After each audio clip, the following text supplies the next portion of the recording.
À Toulon, un homme a été condamné pour avoir étranglé le chien de son fils.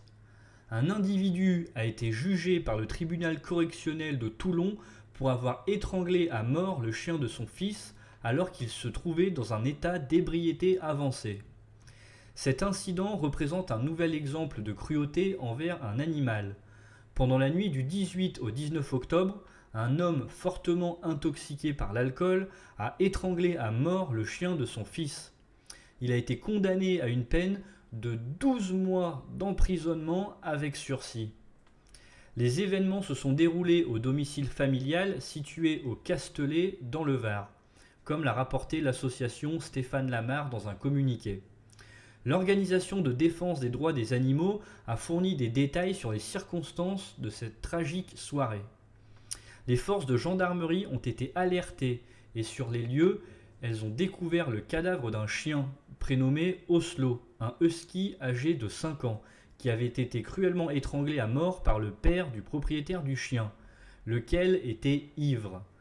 Oslo gisait étendu sur le sol du garage, la bouche ouverte et la langue pendante. C'est la sœur de 21 ans du propriétaire d'Oslo qui a fait la macabre découverte. Malgré les menaces proférées par son père, toujours en état d'ivresse, de la mettre dans le même état que le chien. La jeune femme a alerté son frère ainsi que les gendarmes.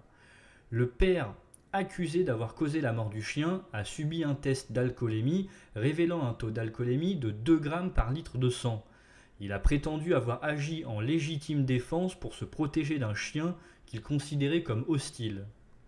Le propriétaire d'Oslo a décrit son chien comme étant doux et calme, et il a porté plainte contre son père pour actes de sévices graves et de cruauté envers animal. L'association Stéphane Lamar s'est également constituée partie civile. En conséquence, le tribunal de Toulon a déclaré le père coupable et l'a condamné à 12 mois de prison avec sursis, assorti d'une obligation de suivi psychologique et à une interdiction de détenir un animal pendant une période de 5 ans. En ce qui concerne les dommages et intérêts, il devra également verser 500 € à l'association.